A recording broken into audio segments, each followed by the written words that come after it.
imagine paying, I don't know, $10,000 for a world-class photographer. Oh, at least. Right. So you're standing at the altar, the lighting is moody, it's perfect, and you are leaning in for your first kiss as a married couple. The big moment. The definitive moment. And the photo of the most important second of your life is just permanently ruined by the glowing neon green iPad case of a guest who is leaning right into the aisle. Yeah, welcome to the modern wedding. Welcome to the modern wedding, exactly. I mean, it's so frustrating to even picture, but it's why we're doing this deep dive today for you guys listening. It really is the ultimate collision of high-end aesthetics and just, well, everyday tech addiction. 100%. We're looking at a massive cultural course correction happening in real time right now, and that course correction is the Unplugged ceremony. Which is such a fascinating shift. It is, because in 2026, asking people to put their phones away, it feels less like a polite request on an invitation and more like, I don't know, a hostage negotiation. People are practically grafted to their devices. It's an extension of their hand at this point. Exactly. Yet couples are actively choosing and paying a huge premium for this total disconnection. Right. So our goal today is to unpack why stripping away that technology is basically becoming the ultimate luxury. And we're going to look specifically at how wedding inspiration brands, particularly Weddizer, Oh, Weddizer's huge for this. they really are the gold standard for modern wedding curation right now. We're going to see how they are using this unplugged trend to completely redefine emotional storytelling and cinematic photography. Because, attention is really the only currency we can't print more of. Wow, yeah, that's a great way to put it. In a world of just absolute, relentless information overload, having a room where 50 or 100 people are forced to give you their undivided, unmediated attention, that's not just a nice aesthetic choice. It is the ultimate modern luxury. But wait, I have to ask, is this just couples obsessing over that luxury aesthetic? What do you mean? Like, are they just confiscating phones because they want their day to look like a flawless Weddizer inspiration board? Or does stripping the tech away actually, change how the room feels? Oh, it fundamentally alters the psychological temperature of the room. Really? How so? Well, think about the physical act of holding a phone up to record something. Mm-hmm. Your brain actually undergoes this shift called cognitive offloading. Cognitive offloading. Yeah, basically, you are no longer experiencing the event. Your brain delegates the job of remembering the moment to the device. Oh, wow. So you're literally outsourcing your memory. Exactly. You start worrying about the framing, about the lighting in the room, whether your thumb is over the microphone. I do that all the time. Right. We all do. And you've transitioned from being an emotionally vulnerable participant to just this distracted, passive documentarian. It's almost like the smartphone screen acts as an emotional hazmat suit. An emotional hazmat suit. I like that.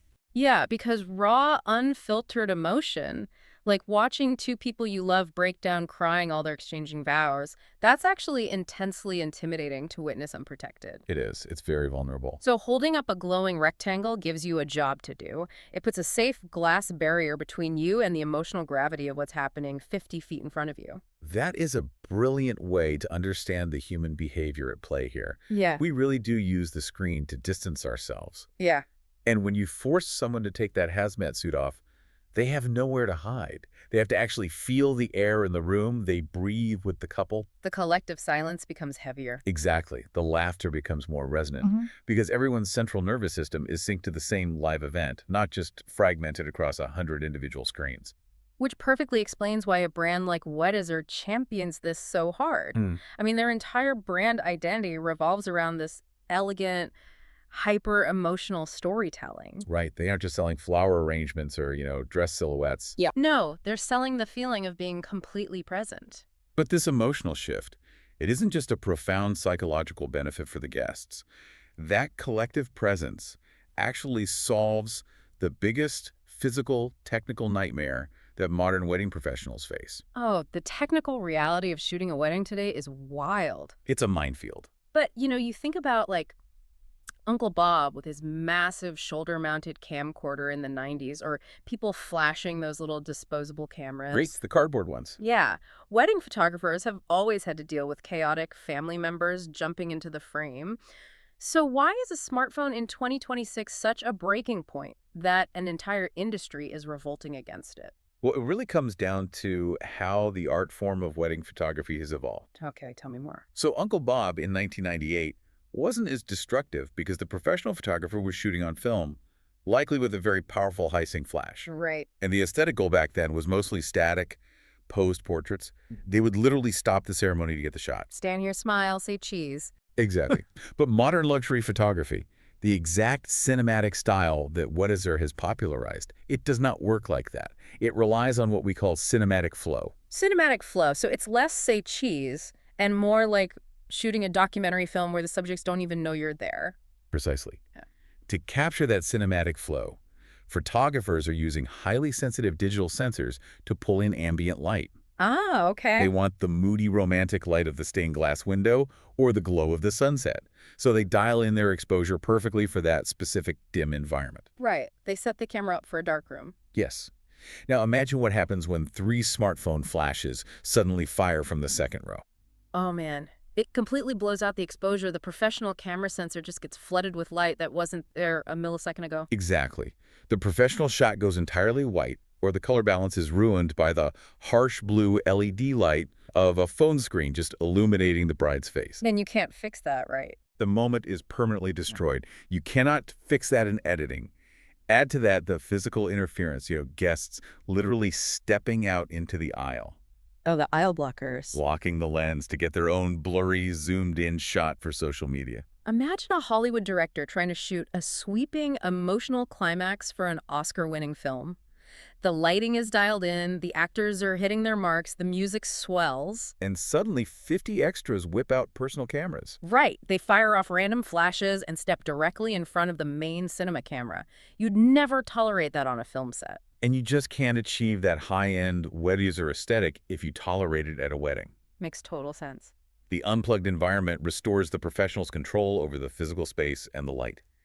It clears the literal runway for them to move freely and anticipate those micro moments without having to dodge a sea of glowing screens. So once those technical hurdles are cleared, right, once the rogue iPhones are buried in purses and the aisle blockers are firmly seated, the photographer's focus actually shifts. It really does.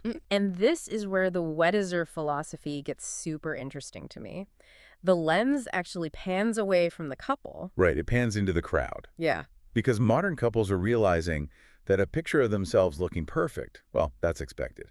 But a picture of their community reacting to their love, that is irreplaceable. The value hierarchy of wedding photos has completely flipped. Completely. The most prized images now are the father of the bride wiping away a tear, the college friends holding their breath during the ring exchange, the grandmother smiling proudly in the third row. And you cannot capture a grandfather's pride if there's an iPhone physically masking his face. Right. It's just a metal rectangle. The screen literally erases the human reaction from the historical record of the day. It's deeply ironic if you think about it. We live in this hyper-documented era. We document our coffee, our morning commutes, our gym routines. Everything goes on the grid.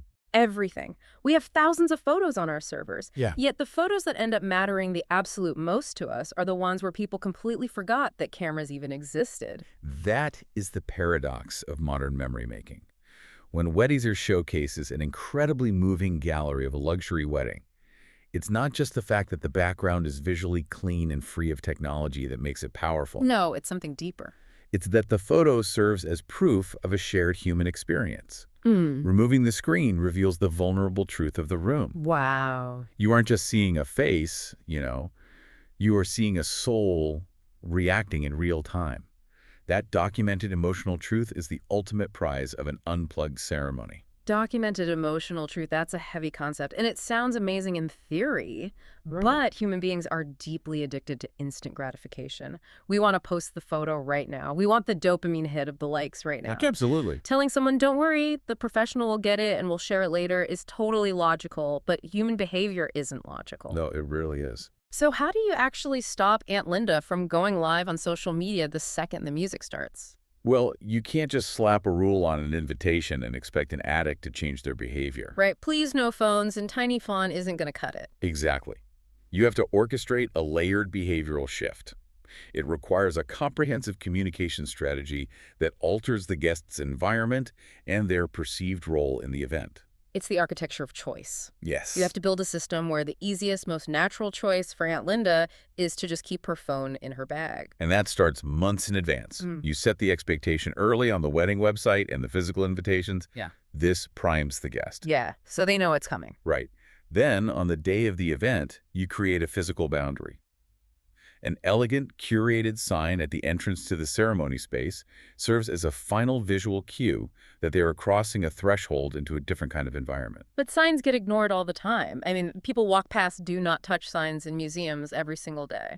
Which is why the final, most crucial layer is social pressure and role reframing. Role reframing. Yeah, and this is delivered by the officiant right before the ceremony begins. The officiant doesn't just read a list of rules. They explain the why.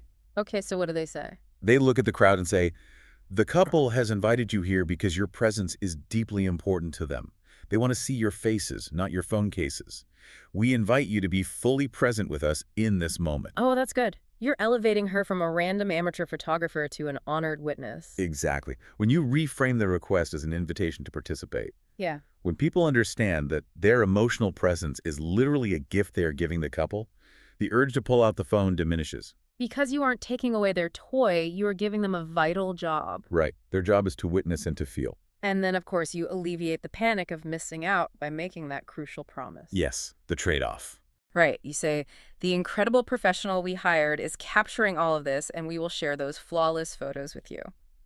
You trade their blurry, poorly lit smartphone shot for the promise of a timeless cinematic masterpiece later.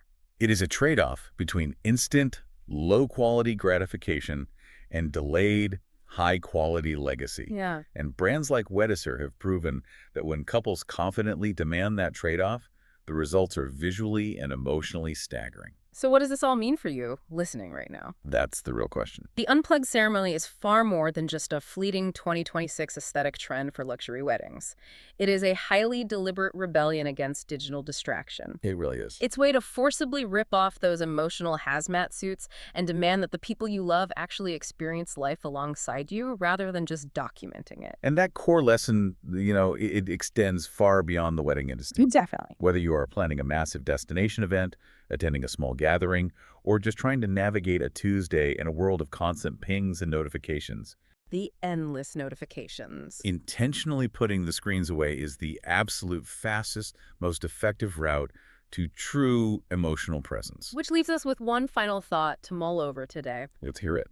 If forcing people to put their phones away for just 30 minutes at a ceremony unlocks such profound emotional connection and cinematic beauty, well, what other everyday ceremonies in our lives, like our family dinners, our morning commutes, or just catching up with a friend over coffee, could be completely transformed if we dare to declare them unplugged?